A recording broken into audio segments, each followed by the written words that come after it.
Bismillahirrahmanirrahim. Assalamualaikum warahmatullahi wabarakatuh. Perkenalkan, nama saya M. Irfan Rosyadi. Saya saat ini sebagai dosen program studi Ekonomi Pembangunan Fakultas Ekonomi dan Bisnis Universitas Islam Riau, fokus pada bidang ekonomi kebijakan fiskal. Video ini saya buat untuk pernyataan diri dosen dalam unjuk kerja Tridharma Perguruan Tinggi dan dokumentasi proses pengajaran yang memenuhi unsur DIA, Delivery, Interaktif, dan Assessment pada mata kuliah yang saya ampu, yaitu Ekonomi Kebijakan Fiskal. Deskripsi mata kuliah dari mata kuliah Ekonomi Kebijakan Fiskal. Mata kuliah Ekonomi Kebijakan Fiskal merupakan salah satu mata kuliah inti pada program studi Ekonomi Pembangunan FEB UIR, khususnya yang fokus pada kebijakan publik. Mata kuliah ini membahas secara komprehensif peran pemerintah dalam mengelola keuangan negara melalui kebijakan fiskal untuk mencapai tujuan ekonomi makro. Mata kuliah ini juga membekali mahasiswa dengan pemahaman mendalam tentang kebijakan fiskal yang digunakan sebagai alat intervensi pemerintah untuk mengelola perekonomian dan mencapai tujuan pembangunan nasional.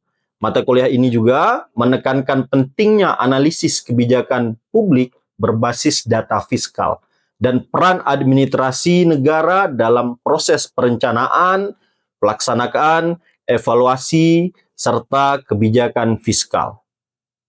Secara teknis, proses pembelajaran kegiatan perkuliahan yang saya jalani, yang pertama adalah dengan menyampaikan kontrak perkuliahan kepada mahasiswa, sehingga mahasiswa mengetahui apa saja yang akan dipelajari dalam satu semester.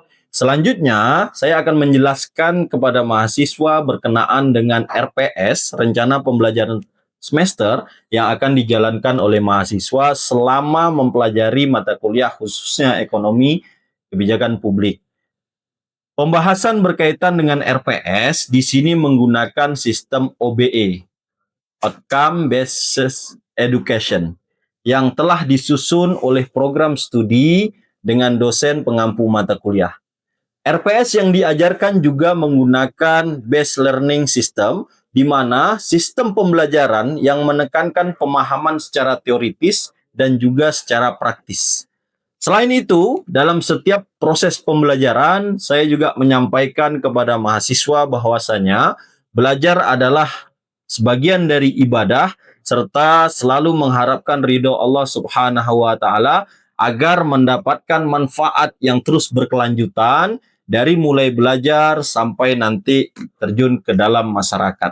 Kemampuan yang diharapkan dari mahasiswa berupa CPL serta CPMK dari mata kuliah Ekonomi Kebijakan Fiskal, yaitu mahasiswa diharapkan mampu memahami konsep-konsep dasar, prinsip, serta teori-teori kebijakan fiskal, baik dalam konteks ekonomi makro maupun dalam konteks keseimbangan ekonomi.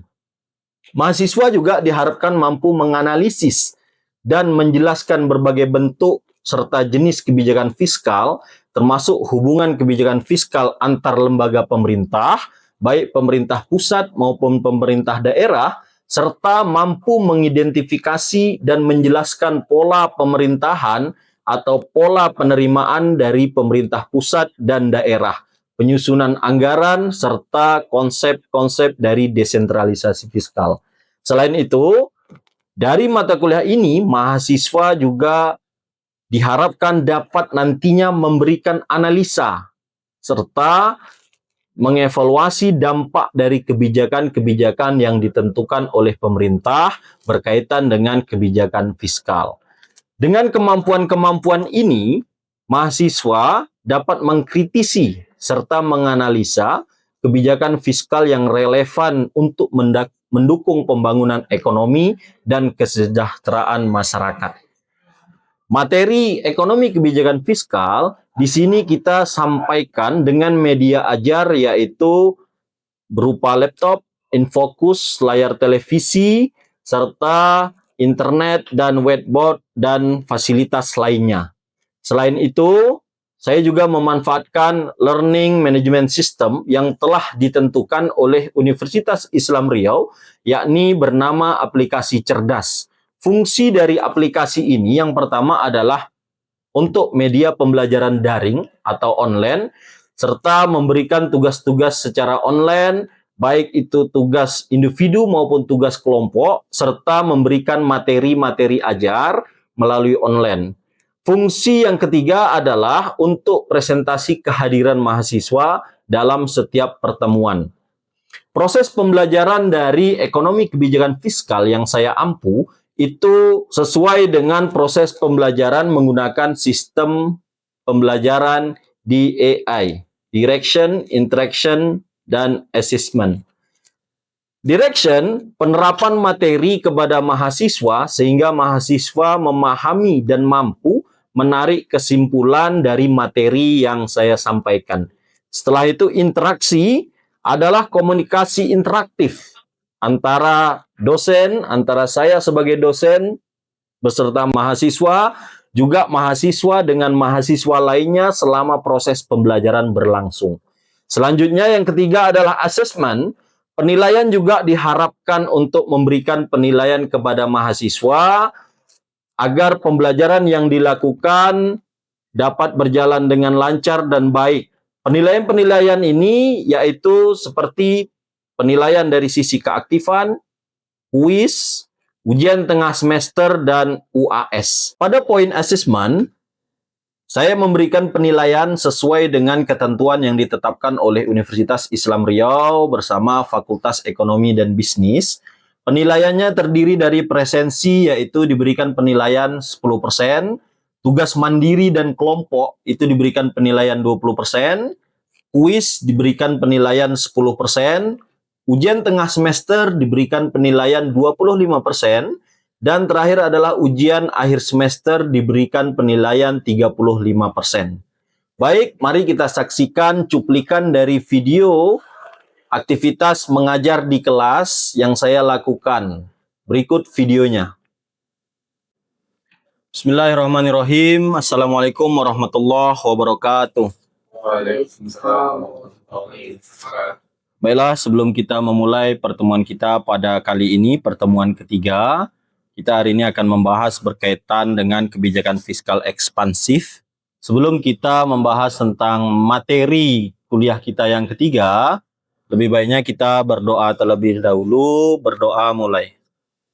Baik, hari ini kita akan mempelajari berkenaan dengan kebijakan fiskal ekspansif. Namun sebelum kita mempelajari berkaitan dengan kebijakan fiskal ekspansif, saya sedikit ingin mereview materi kita sebelumnya, yaitu berkenaan dengan tujuan dari adanya kebijakan fiskal. Nah, sebelum kita mulai materi ini, saya ingin bertanya dulu, mereview terlebih dahulu materi kita sebelumnya, yaitu berkaitan dengan apa sih tujuan dari kebijakan atau ekonomi kebijakan fiskal. Mungkin ada yang bisa menjawab? Tujuan dari kebijakan fiskal itu apa? Boleh angkat tangan? Oke, silakan. Perkenalkan, saya Syukur Putra. Untuk materi yang kita pelajari di minggu sebelumnya itu adalah tujuan utama dari kita mempelajari kebijakan fiskal itu memahami bagaimana pemerintah itu menggunakan penerimaan dan pengeluaran negara untuk mempengaruhi perekonomian, Pak. Kemudian kita juga belajar tentang mencapai stabilitas ekonomi, mendorong pertumbuhan, mengatasi inflasi dan pengangguran, serta kita menciptakan keadilan sosial. Mungkin seperti itu, Pak. Oke, bagus. Terima kasih. Kita hapus dulu. Itu jawaban yang luar biasa berkaitan dengan materi sebelumnya. Jadi memang materi sebelumnya kita membahas tentang tujuan dari kebijakan fiskal. Jadi kebijakan fiskal itu adalah kebijakan yang ditetapkan oleh pemerintah untuk mencapai stabilitas pembangunan, khususnya kalau seandainya di negara Indonesia, stabilitas pembangunan di negara Indonesia. Hari ini kita akan mempelajari berkenaan dengan kebijakan fiskal ekspansif. Sebelumnya juga kita sudah membahas kebijakan fiskal itu ada dua, yaitu kebijakan fiskal kontraktif dengan kebijakan fiskal ekspansif. Kebijakan fiskal ini adalah kebijakan yang kita lakukan yang pemerintah lakukan untuk mengelola keuangan negara. Nah, di sini kita perlu mengetahui bahwasanya referensi pembelajaran kita, di sini ada 2 referensi untuk kita membahas berkenaan dengan kebijakan fiskal ekspansif. Yang pertama tentang public policy, yang kedua berkenaan dengan kebijakan fiskal dan moneter, teori dan empiriks dari Prof. Iwayan Sudirman.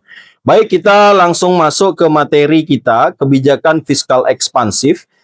Di sini kebijakan fiskal ekspansif adalah kebijakan yang dilakukan oleh pemerintah untuk meningkatkan belanja negara atau menurunkan pajak untuk merangsang pertumbuhan ekonomi. Jadi, kebijakan fiskal, instrumennya, kebijakan fiskal ekspansif, instrumennya adalah belanja negara yang pertama. Belanja negara itu dikeluarkan dari dana APBN. Kalau dalam ruang lingkup negara adalah APBN. Kalau dalam ruang lingkup provinsi dan kabupaten kota itu disebut dengan APBD. Setelah itu adalah pajak. Pemerintah dalam melakukan kebijakan fiskal ekspansif itu bisa saja menurunkan pajak. Pajak pemerintah itu diturunkan. Tujuannya untuk apa? Merangsang pertumbuhan ekonomi. Hal ini terjadi di masa COVID. Pemerintah itu meningkatkan belanja negara serta melakukan beberapa perbaikan khususnya mengenai pajak. Seperti tahun 2008, pemerintah ada juga menetapkan kebijakan-kebijakan berkaitan dengan perpajakan untuk mendorong pertumbuhan ekonomi. Setelah itu, kebijakan ini biasanya diterapkan saat perekonomian sedang mengalami resesi atau depresi atau terjadi perlambatan pertumbuhan ekonomi.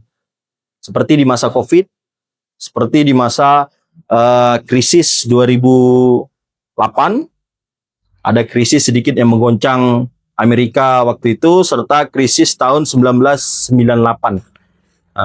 Jadi pemerintah itu memaksa untuk mengeluarkan dana agar perekonomian terus berjalan dengan baik. Paling dekat waktunya kemarin adalah berkenaan dengan COVID. Ini kebijakan fiskal itu sangat berperan bagi pemerintah untuk mendorong pertumbuhan ekonomi. Setelah itu kita lihat di materi selanjutnya adalah tujuan kebijakan fiskal ekspansif. Ada tujuannya. Jadi selain tadi untuk mendorong pertumbuhan ekonomi, ada tujuan-tujuan lain secara spesifik yang dijelaskan di dalam referensi yang kita pelajari tadi atau referensi yang saya sebutkan tadi. Yang pertama adalah meningkatkan permintaan agregat. Meningkatkan permintaan agregat. Anda semuanya pasti sudah tahu permintaan itu apa? Ada permintaan agregat dan ada permintaan yang individual. Dalam hal ini adalah permintaan individu atau rumah tangga dalam suatu barang dan jasa. Sementara kalau permintaan agregat itu adalah permintaan secara keseluruhan. Permintaan secara keseluruhan yang dilakukan oleh masyarakat dalam suatu wilayah. Anda semuanya tahu permintaan itu kalau dalam teori ekonominya disebut dengan demand atau aggregate demand. Setelah itu yang kedua, mengurangi permasalahan pengangguran. Tujuan dari kebijakan fiskal ekspansif adalah mengurangi permasalahan pengangguran. Permasalahan pengangguran adalah permasalahan yang dihadapi banyak negara, khususnya di negara berkembang seperti Indonesia. Kita banyak menghadapi permasalahan-permasalahan pengangguran, banyak lulusan-lulusan perguruan tinggi, lulusan-lulusan dari sekolah-sekolah menengah atau sekolah kejuruan yang menganggur. Ini permasalahan suatu negara. Setelah itu, yang ketiga adalah mendorong pertumbuhan ekonomi. Ini yang paling penting dari kebijakan fiskal ekspansif adalah mendorong pertumbuhan ekonomi. Pertumbuhan ekonomi ini merupakan kondisi di mana perekonomian suatu daerah itu terus membaik dan terus meningkat sesuai dengan dorongan dari beberapa sektor-sektor unggulan. Kalau seandainya di Indonesia, mungkin sektor-sektor unggulan kita bisa sektor migas, sektor pertanian, serta ada sektor jasa, dan sektor-sektor lainnya yang mendorong pertumbuhan ekonomi. Apa peran dari fiskal ekspansif untuk mendorong pertumbuhan ekonomi? Melalui dana yang dialokasikan oleh pemerintah, orang yang bekerja itu digaji, setelah itu pemerintah memperbaiki infrastruktur dasar, investasi masuk, maka akan terbukalah suatu peluang pekerjaan yang nantinya orang awalnya menganggur, lalu dia bekerja, maka dia akan mendapatkan manfaat dari pekerjaan yang dia lakukan. Setelah itu yang keempat, mengatasi deflasi atau perlambatan ekonomi. Deflasi ini ekonomi yang melambat. Maksud dari ekonomi yang melambat adalah kondisi ekonomi, ya, kondisi perekonomian yang secara umum, ya, mengatasi deflasi atau perlambatan ekonomi yang secara umum itu disebabkan oleh kondisi ekonomi suatu negara. Contohnya, produksi yang tidak berjalan dengan baik. Setelah itu banyak terjadinya PHK. Setelah itu banyak terjadinya permasalahan-permasalahan di lingkungan masyarakat. Sehingga perekonomian itu terkesan lambat naiknya. Setelah itu yang kelima, meningkatkan kesejahteraan masyarakat melalui program sosial. Jadi pemerintah melalui dana APBN setelah itu memberikan bantuan sosial. Seperti bantuan PKH, bantuan-bantuan untuk masyarakat miskin, apalagi selain PKH? Bantuan apa lagi selain PKH? Ada PKH, setelah itu ada bantuan dari dana desa dulunya, setelah itu ada bantuan dari untuk masyarakat-masyarakat kurang mampu, serta bantuan-bantuan yang diberikan oleh dinas sosial kepada masyarakat-masyarakat yang membutuhkan. Nah, itu merupakan kebijakan fiskal yang dilakukan oleh pemerintah untuk mendorong pertumbuhan ekonomi atau menjaga stabilitas ekonomi. Setelah itu, di sini kita perlu mengetahui teori-teori dasar lah. Tadi kita sudah mengetahui berkaitan dengan apa itu kebijakan fiskal ekspansif, tujuannya untuk apa.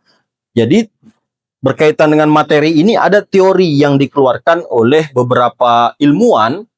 Di sini Keynes, John Maynard Keynes, di sini menyebutkan bahwasanya pemerintah harus berperan aktif dalam perekonomian, terutama dalam situasi resesi. Dengan cara apa? Dengan cara adalah meningkatkan belanja publik untuk mendorong permintaan agregat dan pemulihan ekonomi. Nah, ini merupakan teori dasar berkenaan dengan peran serta pemerintah dalam perekonomian. Jadi ada peran serta pemerintah dalam suatu perekonomian, tujuannya adalah untuk mendorong perekonomian menjadi lebih baik, mendorong pertumbuhan ekonomi, serta memulihkan perekonomian yang terdampak resesi atau permasalahan dalam perekonomian, inflasi juga. Sehingga ini merupakan teori dasar pijakan kita dalam prodi ekonomi pembangunan.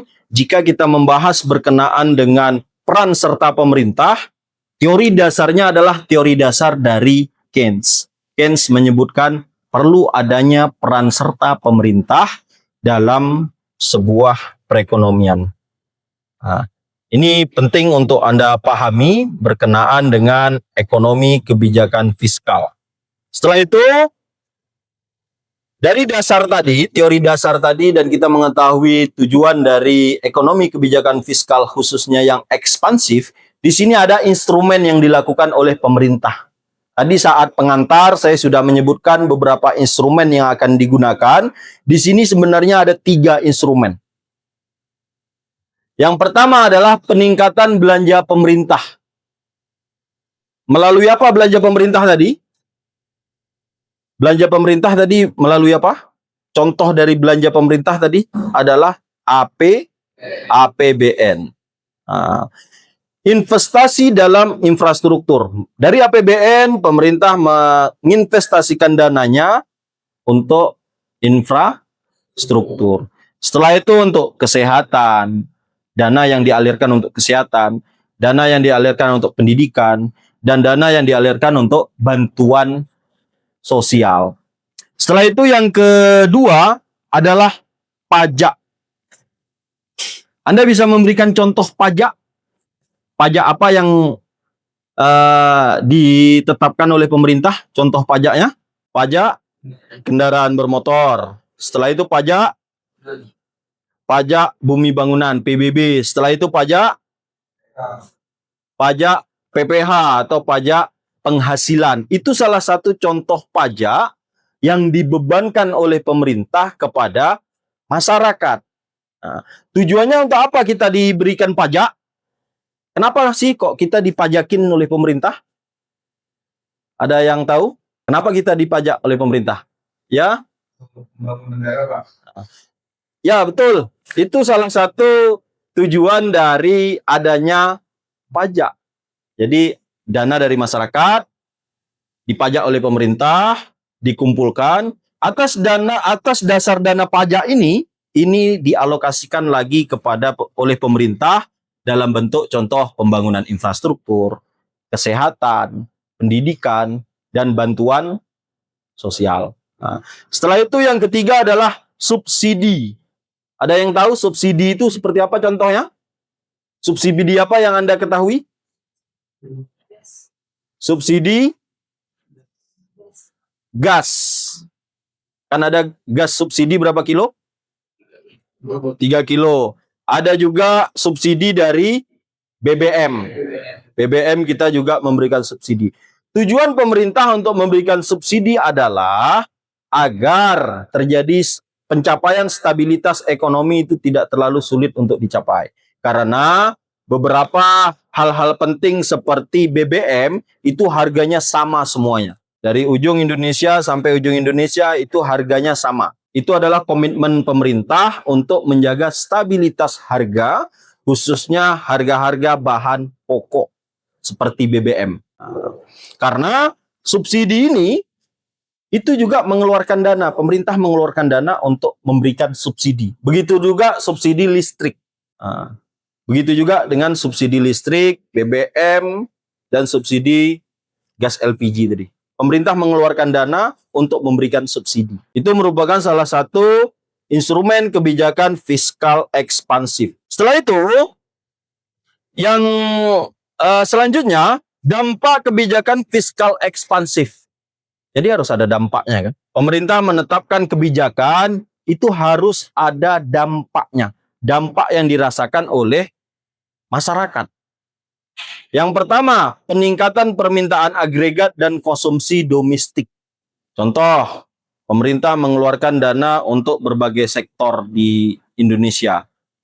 Dari gaji pegawai, setelah itu dari investasi-investasi yang kita sebutkan tadi, jalan, infrastruktur, pendidikan, dan lain-lain. Setelah itu dari subsidi. Harapannya adalah terjadi peningkatan agregat, peningkatan permintaan agregat, dan konsumsi domestik. Permintaan atas apa? Permintaan atas barang dan jasa. Sehingga investor bisa masuk ke suatu wilayah yang notabene wilayah itu harus memiliki infrastruktur yang bagus. Itu contohnya. Dampak dari kebijakan fiskal ekspansif. Yang kedua adalah pengurangan tingkat pengangguran. Itu yang kita sebutkan tadi. Yang ketiga adalah meningkatkan investasi swasta akibat peningkatan daya beli masyarakat. Jadi dengan pemerintah membangun jalan, kalau seandainya infrastrukturnya tidak bagus, maka investor itu tak mau masuk. Investasi swasta itu tidak mau masuk. Infrastruktur dasarnya kurang baik. Nah, bagaimana investor mau masuk ke suatu daerah untuk menginvestasikan dananya? Salah satu caranya adalah pemerintah harus memperbaiki infrastruktur publik. Nah, dampak dari kebijakan fiskal ini salah satunya adalah investasi akan meningkat. Jika investasi itu meningkat, maka daya beli masyarakat juga akan meningkat.